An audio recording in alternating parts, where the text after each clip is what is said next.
back everyone, where I monetize here. In today's video I am talking about Hurricane Maria, which is scheduled to hit Puerto Rico later today. As you can probably hear, the wind is crazy, but it's currently not raining. It's about 1 p.m. in the afternoon here in San Juan, and I believe the storm is scheduled to hit closer to midnight and kind of go throughout the evening. And so it's kind of looking like it's going to develop from a tropical storm into a Category 1. So I'm going to be talking in today's video about what it's like to prepare, the different changes that happen on the island, and everything that I do to make sure that I am fully prepared in case the storm does hit, because no power, no water, a lot of things, flooding could potentially happen. As you can see, the parking lot across the street from the beach here in Ocean Park is covered in sand. This is a combination of the wind blowing the sand, as well as yesterday there were actually waves crashing over that blue wall that you could see there. You could also see a ton of sand all over the sidewalk. That's kind of typical over the last 9 months or so. And then it's just extremely hot outside and very, very humid. Just not uncomfortable. As you can see, the waves are crashing pretty hard. The beach is definitely not in its best condition. Overall, I mean, there's not a ton of people on the beach for a Saturday. Nobody is definitely swimming today. The conditions are just too rough for that. But that doesn't stop some people from still spending some time on the beach. In my opinion, it's just too uncomfortable. I mean, there's like just sand blowing all in my face. I don't really see why there's a reason to be outside over here right now.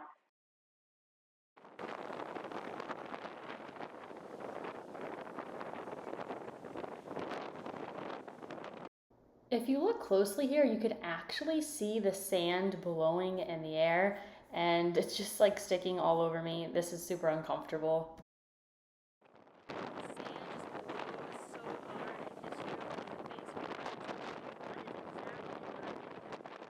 It's crazy how different this beach looked over a year ago. In the past maybe like 6 to 9 months, it's just changed dramatically. The beach has just shrunk so much. I don't know if you could tell in this video, but if you look closely, you can see that I already have a ton of sand stuck on me. I've literally been out here for 3 minutes or so. I have sand, my shoes are covered in sand, my socks, everything is just already covered in sand. The beach is just like piles and piles of sand. Sometimes they take tractors through here and they put the sand back on the beach. I'm not sure if that's what that is or if the ocean has just washed up that much sand, but it kind of looks more like it was done by a tractor.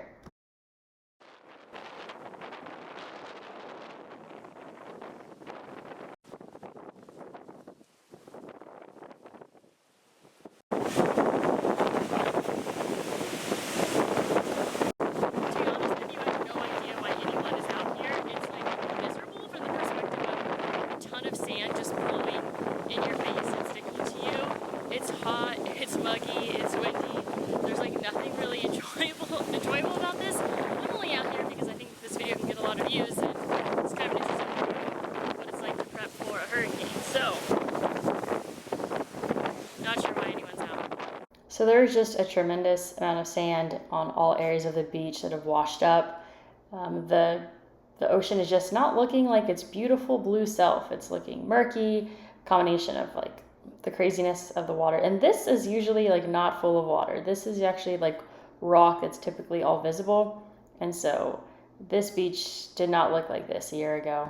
So here in Ocean Park, I've actually already heard of plans of them pushing back the beach and moving the road over here to where these parking lots are, and I think that's probably going to be a good idea, but I'm sure it would probably take a long time because everything takes a long time around here. But I mean, even during times when hurricanes are not expected to hit, there's still sand all over the place, and this beach over the last 6 to 9 months has just been absolutely crushed, and the beach has like gotten worse over time in terms of just much less beach available.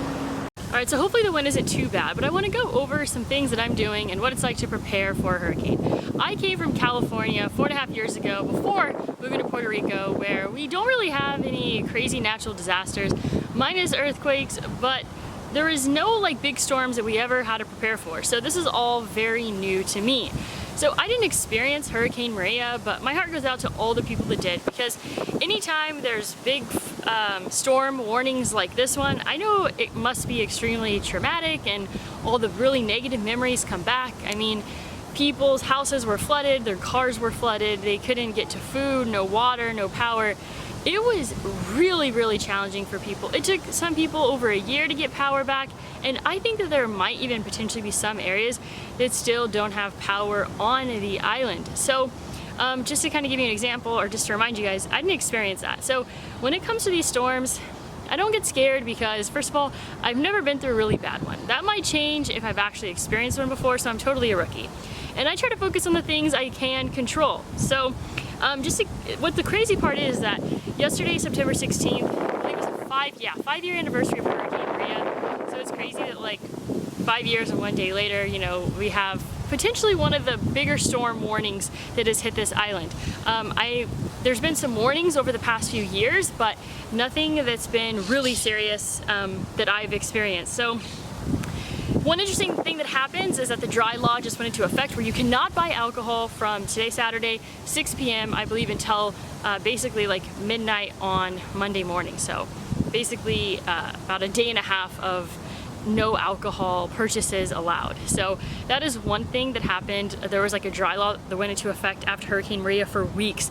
So I heard of people like trying to get to restaurants to buy, they were, you know, paying like $20 for like a 6-pack of beer. Like it was just insane, some black market stuff. So what are the expectations for Hurricane, or the storm Fiona? I don't know if I would call it Tropical Storm Fiona yet, or Hurricane. I'm new to all this. I really don't even really check the weather because it's typically out of my control, but just keeps on popping up on my newsfeed. So here are the expectations. 60-mile-per-hour winds with gusts up to 85 miles an hour, up to 16 inches of rain. I've heard like 4 inches of rain in 1 hour. It's gonna touch the southwest portion, probably as a hurricane category 1. The movement of the hurricane is slowed down to 8 miles per hour, so floods are going to happen and be very dangerous. So I don't know if you guys remember, but there was that really intense hurricane that went over the Bahamas and basically sat over the Bahamas for an entire day, which completely crushed the Bahamas. I believe it was the Bahamas. And so the slower the storm, technically the worse it is. It seems like you kind of want faster winds. You want the storm to move faster so that rain just doesn't sit on one particular area, because flooding is obviously turns into a big issue. So what is it like how do I prepare? So I make sure to have plenty of water on hand, probably have 15 gallons or so of water to flush toilets. Got to consider drinking water. Got to consider, like, I'm probably going to start using disposable silverware, as well as plates and napkins and things like that, mostly because I run out of water, can't wash dishes, can't run the dishwasher, things like that. So you kind of have to consider that as a scenario. To be honest with you, I think it's worse to have no water instead of no power. I've experienced up to, I think, 3 days of no electricity and no water on the island, not at the same time, but at different times. And having no water is really a pain in the ass.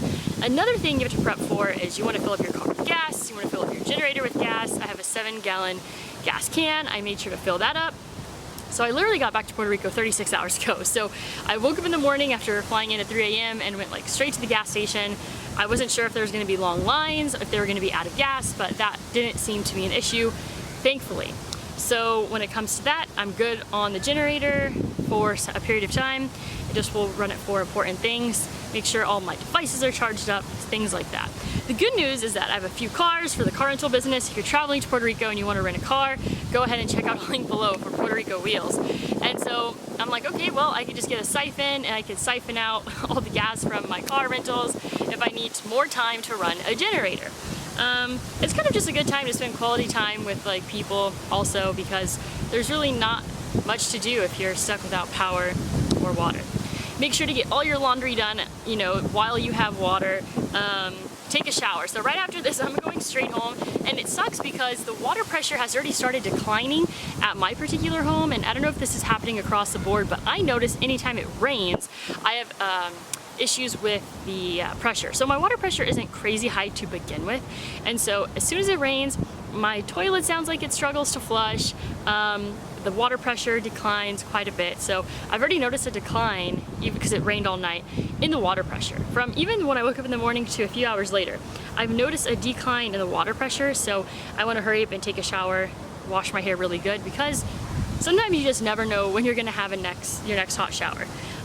You want to put your cars in areas where flooding is less likely. Ocean Park is notorious. It's basically a park that turns into an ocean during hurricanes. I think that's how it was named, so that's something to consider as well.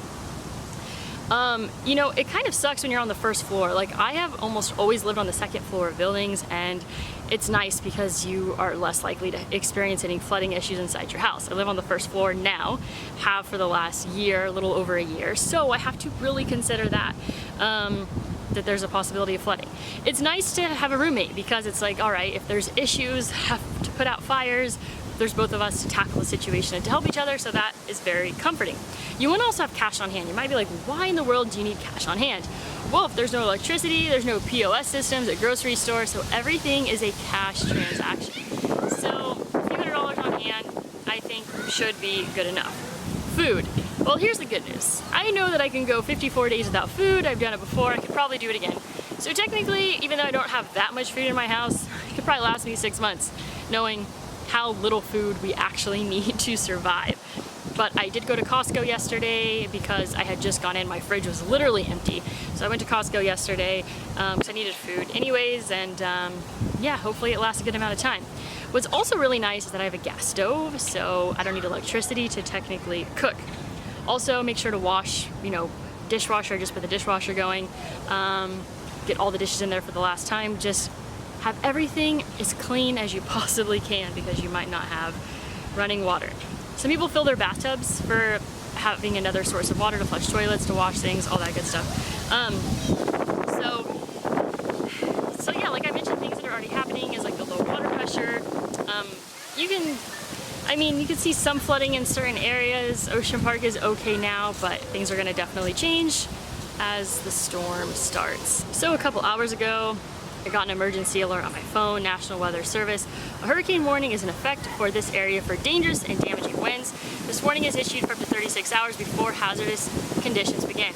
Urgently complete efforts to protect life and property, have food, water, cash, fuel, and medications for 3+ days. I think it's better to prepare for more days because you just never know when the power will be restored. It's really dependent on where you live. Some neighborhoods get electricity back faster. If you live by a hospital, you're in pretty good shape to be one of the first people to get electricity back, or at least that's what someone told me. I think they were just trying to rent me out a place. So yeah, that's kind of what the situation is, and so yeah, you just gotta sit back, relax. I mean, could I leave the island? Sure. I'm just like, it doesn't seem like it's gonna be that bad, so just going to wait it out and see what happens. So that's what it's like to prepare for a hurricane here in Puerto Rico. I know some of you watch my videos based on life in Puerto Rico, so just kind of wanted to give that, you know, insider of what it's like and what I'm doing. And I mean, you can stress, but stressing isn't gonna stop the storm, so you just gotta prepare, sit back, relax, and hope everything's gonna be okay. Yesterday though, it was raining a lot while I was sleeping. The rain kind of woke me up a little bit, and there was some really loud thunder that sounded like an explosion, and there was this crazy flash of like light in my room. And I have blinds too, but it was still insanely bright. It literally sounded like someone just like exploded the house next to me. It was really, really intense. So there could be more of that. It might be hard to sleep good tonight. I don't know what to expect. We shall see, but hopefully everyone stays safe out there, and it's not really as bad, and it misses Puerto Rico. That happens a lot. A lot of storms end up missing Puerto Rico last minute. So that's something that we just always hope for. So I'm gonna go home, wash my hair. Hopefully it's not the last time I get to wash my hair for the next 7 days. And that's all that I have for you today. As always, go out there and create a portfolio that you love.